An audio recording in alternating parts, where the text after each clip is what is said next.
Hace algún tiempo, cuando era estudiante y me preparaba para mi examen CCNA, mi profesor me indicaba que en el 2020 el protocolo IP versión 4 desaparecería y sería reemplazado definitivamente por el IP versión 6.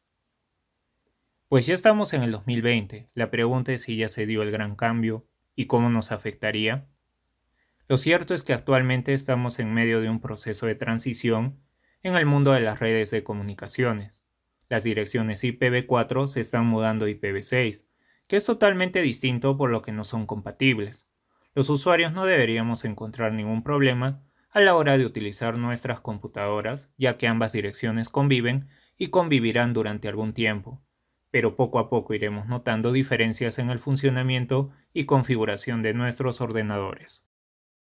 Las direcciones IP versión 4 tienen este aspecto, las cuales se caracterizan por poseer 32 bits agrupados en 4 octetos, pero como su expresión es extensa, se convierte a su equivalente en el sistema decimal, mientras que las direcciones IP versión 6 tienen este otro aspecto, o este otro, para la mayoría de nosotros tiene un aspecto extraño.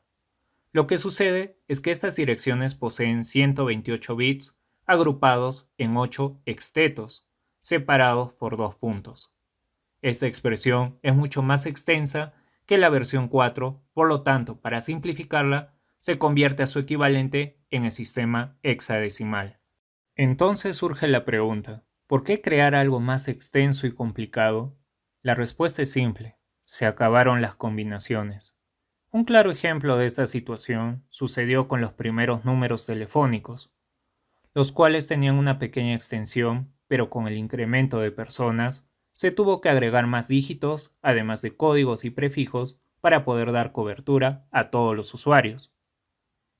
Pues algo similar sucede con las direcciones IP. El popular IPv4, con 32 bits de extensión, solamente posee algo más de 4.000 millones de direcciones para dar a cada dispositivo de cada persona del planeta. En cambio, las direcciones IPv6, al poseer 128 bits, pueden brindar más de 340 sextillones de combinaciones posibles. Este número es colosal y se estima que si cada milímetro cuadrado de la superficie de la Tierra fuera una persona, ésta recibiría 670 mil billones de direcciones IP. Por lo tanto, tendríamos direcciones IP versión 6 de sobra por bastante tiempo. Ahora veremos los cambios que vendrán. Desaparecen las direcciones broadcast de la red. Recordemos que en una red simple tenemos direcciones reservadas, como la dirección de red, es decir, la que termina en punto 0, y la dirección broadcast, que termina en punto 255. Esta dirección es usada para comunicar con todos los equipos de la red al mismo tiempo. En IPv6, esta será eliminada y reemplazada por una dirección multicast, siendo su principal característica que se puede dirigir hacia categorías de equipos determinados. Por ejemplo, esta sería una dirección multicast. Autoconfiguración. Recordemos que un dispositivo se puede configurar con una dirección de forma manual y de forma automática, lo que antes se llamaba de forma dinámica. Digo antes porque en IPv6 no es exactamente igual. La autoconfiguración automática de direcciones IPv6 se hace directamente mediante un router que comunica a los dispositivos conectados a él. Ya no es necesario tener un servidor de DHCP en el propio router o fuera de él. Ahora resulta que IPv6 permite autoconfiguración con direcciones libres de estado. Desaparición de las máscaras de red.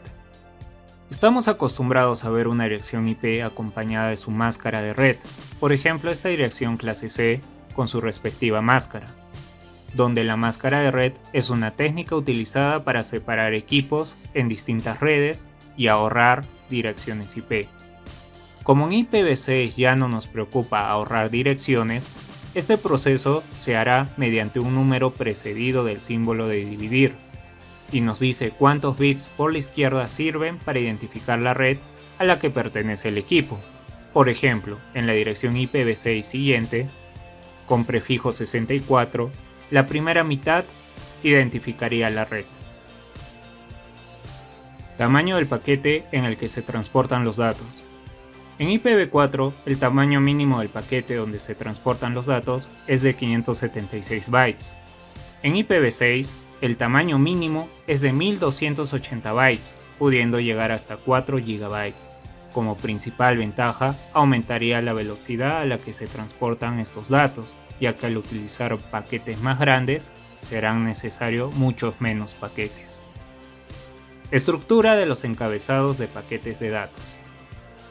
Se ha modificado el encabezado de los paquetes de IPv4 de forma que el nuevo encabezado IPv6 tiene todo lo que se necesita ya definido. Desaparece la necesidad de utilizar NAT. En la actualidad, y para ahorrar direcciones, hay un sistema llamado NAT que cambia la dirección de origen y de destino de un paquete de datos dentro y fuera de una red de área local.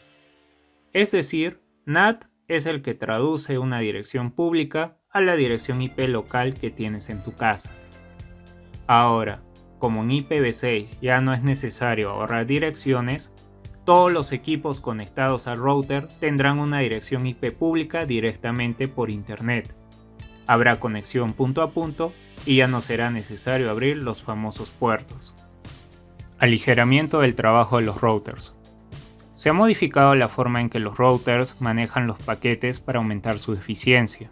Con IPv6 los routers ya no se encargarán más de fragmentar y desfragmentar paquetes demasiado grandes. Los routers ya no tienen que almacenar grandes listas de dirección IP para enviar paquetes. Las direcciones IPv6 contienen en sí mismas información sobre cómo llegar al router de la red a la que pertenecen. Se han diseñado un nuevo tipo de dirección IP llamada Anycast. En su aspecto son idénticas a las direcciones únicas. Su propósito es distribuir de forma rápida información entre routers. Movilidad sobre IPv6 con móvil IPv6. Permite que un usuario con un dispositivo móvil conectado a Internet pueda seguir trabajando con la misma dirección IPv6 que su operadora le asignó inicialmente, independientemente de la operadora que le dé la conexión a Internet y sin necesidad de volver a iniciar sesión cada vez que cambie de red.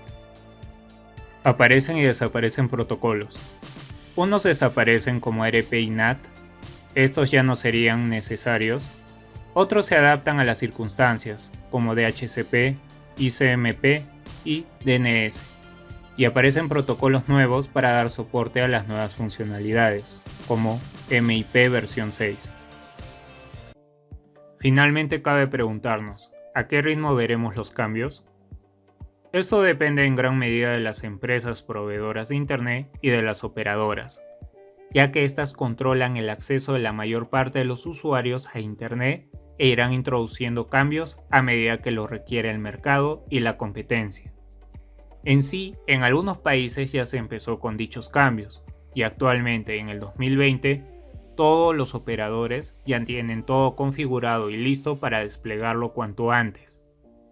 Sin embargo, hay un problema, y es que si se les proporciona una dirección IPv6 nativa, no podrán acceder a servicios que solamente funcionan con IPv4, por lo que tendrán que montar routers con doble pila para soportar esto, lo que generaría un mayor costo y rechazo por parte de los usuarios. En conclusión, el cambio a IPv6 ya empezó, pero es lento e inevitable. Difícilmente se realizará por completo durante este año, pero lo cierto es que al IPv4 ya le queda poco tiempo de existencia. Si te ha gustado el video, dale like y compártelo. Si aún no estás suscrito, te invito a que lo hagas. Muchas gracias.